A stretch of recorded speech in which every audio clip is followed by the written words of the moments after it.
가남 환자 모집이 완료되었습니다. 캄레리 주맙과 아파티닙의 병용요법 임상시험입니다.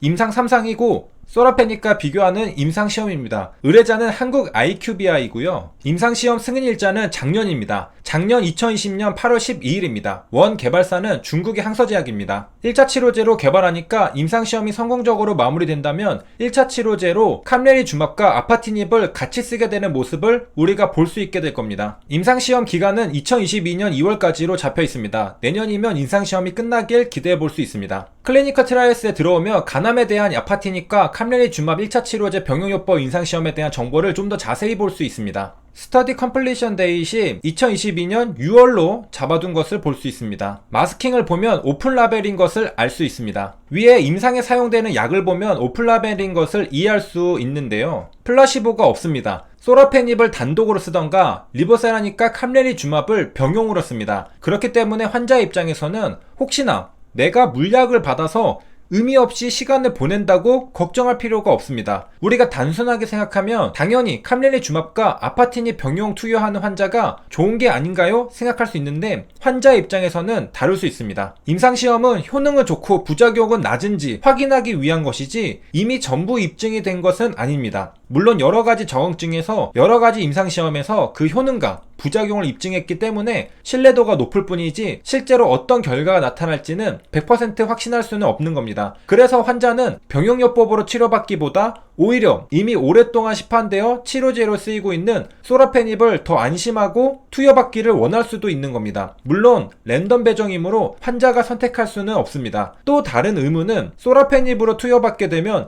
임상을 하는 것과 그냥 병원에서 소라페닙으로 치료받는 게 무슨 차이일까 생각할 수 있는데요. 임상시험에 참여하면 돈을 아낄 수 있습니다. 임상시험에서 소라페닙으로 치료받는 환자와 그냥 암병원에서 내 돈으로 소라페닙 치료를 받는 환자는 비용 차이가 있습니다. 임상시험은 비용을 개발자가 부담하는 것이 원칙입니다. 2011년에는 임상시험 비용에 대한 이슈가 있었습니다. 개정안이 통과되었는데 한국환자단체연합회가 이 개정안에 대해 반대 성명을 발표하기도 했었습니다. 주요 내용은 이번 개정안은 임상시험 대상자가 되면서 동시에 임상시험에 소요되는 비용도 부담하라는 것이기 때문에 반대한다고 했던 내용입니다. 환자는 실험 대상이 되면서 비용도 부담하는 어처구니 없는 상황에 처하는 것이라고 말했습니다. 2011년 당시 이슈가 되었던 개정안은 대략 어떤 내용이었는가? 임상시험에 사용된 신약이나 신의료기술을 3년간 한시적으로 비급여 대상으로 인정해 병원이 환자에게 비용을 징수할 수 있도록 허용하고 피시험자에게 사용되는 대조군에 대해 건강보험을 적용하는 개정안이었습니다. 그래서 많이 반발을 했었습니다. 개발자가 당연히 부담해야 하는 임상시험 비용까지 환자와 건강보험공단에 부담시키는 것은 이해할 수 없다는 것이죠. 다시 돌아와서 소라페닙은 이미 시판된 약이죠. 그런데 환자가 임상시험에 참여하지 않고 일반 암병원에서 소라페닙으로 치료받으려면 환자는 자신의 돈을 내고 치료를 받게 됩니다. 비쌀 겁니다. 그런데 임상시험에 참여해서 랜덤 배정이 된 후 소라페닙이 당첨되어 치료를 받게 되면 비용은 환자가 아니라 개발사가 내게 됩니다. 일반적인 경우에 그렇다는 겁니다. 그래서 환자는 임상시험에 참여할 인센티브가 있는 겁니다. 운이 안 좋아도 소라페닙으로 치료받는데 돈을 굳힐 수 있으니 말이죠. 운이 좋으면 아파티닙과 캄레리 주맙이라는 기대되는 신약으로 치료받을 수 있으니 더 기대해 볼 수 있고요. 임상시험의 프라이머리 엔드포인트는 OS와 PFS입니다. 그리고 세컨더리 엔드포인트는 ORR과 DCR 등입니다.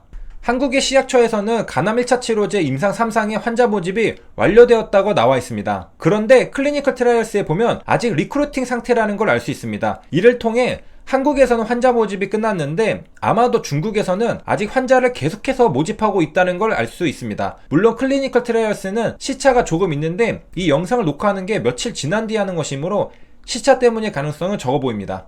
환자 수가 몇이길래 아직 모집 중인가? 510명이라고 합니다. 스폰서는 이제 당연하다고 할까요? 항서제약입니다. 항서제약이 스폰서로 주도하는 임상시험입니다. 임상시험이 이루어지는 위치들에 대한 정보도 있는데 37곳에서 임상시험이 이루어집니다. 전부 중국이라는 것을 알 수 있습니다. 한국의 병원에 대한 위치도 있지 않을까 살펴봤는데 한국 병원에 대한 정보는 없습니다. 대신 아까 봤던 식약처 웹사이트에 들어오면 확인할 수 있습니다. 임상시험 실시기간은 삼성서울병원입니다. 시험 책임자는 이모영이라는 혈행종양내과 교수라는 정보도 볼 수 있습니다. 그 외에 여러 실시기관과 각 시험 책임자를 볼 수 있습니다. 총 10건입니다. 실시기관을 보면 하나의 병원이 아니라 여러 유명한 병원에서 임상시험이 진행되는 것을 알 수 있습니다. 삼성서울병원, 분당서울대학교 병원, 아산병원, 연세대학교 세브란스 병원 등 다양한 병원들이 있습니다. 식약처 홈페이지에는 용어 설명을 해주고 있어서 공부하기 좋습니다. 아까 원 개발사가 항서제약이라고 했는데 원 개발사의 의미는 현재 임상시험용 의약품 중 시험약의 개발권을 가지고 있는 회사를 말합니다. 칼레니주맙의 개발권은 항서제약이 가지고 있을 겁니다. 참고로 식약처에 올라온 임상시험 정보는 분류가 국내가 아니라 국외로 되어 있습니다.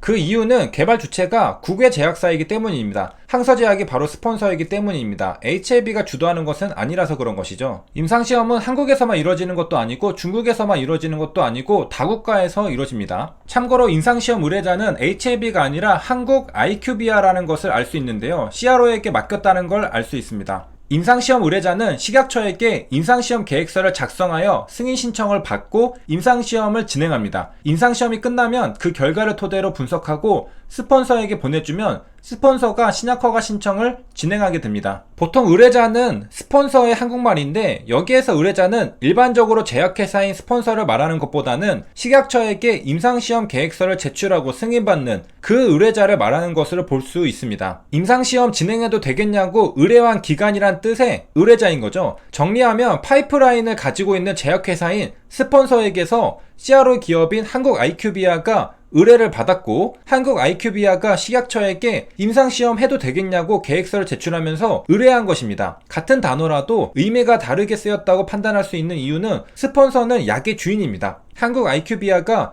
칼레니주맙의 주인도 아니고 아파티닙의 주인도 아니기 때문에 스폰서는 아니죠. IQVIA는 잘 나가는 CRO 기업입니다. 2020년 9월 기사를 보면 IQVIA가 34건으로 임상시험 최다 승인 CRO 기업이 되었습니다. 임상시험 최다 허가를 받은 국내 제약사는 종근당이 23건이고 CRO 기업은 IQVIA가 34건입니다. 그 다음 순위는 코반스 코리아로 17건, 그 다음 파머스티컬 리서치가 15건입니다. 2위보다 2배 많은 수치를 보여주는 한국 IQVIA입니다. 혼자 압도적으로 많이 임상시험을 하고 있죠. HLB는 리보세라니까 칼레니주맙의 국내 임상시험을 가장 최고 수준의 CRO 기업에게 맡겼다는 것을 알 수 있습니다. 최다 허가를 받은 건 그만큼 임상대행을 맡긴 제약사들이 많다는 것이고 그만큼 역량을 입증했고 그래야 믿고 맡기겠죠. 그리고 실제로 진행할 역량이 되어서 임상시험을 하고 있는 것이겠습니다. 세 줄 요약입니다. 식약처 홈페이지를 통해 간암 1차 치료제 병용 임상 3상에 환자 모집이 완료된 것을 알 수 있습니다. 소라페닙 대비 칼레니주맙과 아파티닙을 비교하는 임상시험입니다. 클리니컬 트라이얼스에 들어가 보면 아직 리크루팅인 것으로 보아 중국에서 환자 모집은 아직 진행 중인 것 같습니다. 그리고 CRO 기업인 한국 IQVIA에게 맡겼는데 IQVIA는 임상시험 최다 허가를 받고 2위와 격차가 2배인 최고 수준의 CRO 기업입니다. 임상시험을 잘 진행할 것으로 기대할 수 있고 좋은 결과가 있길 기대해봅니다.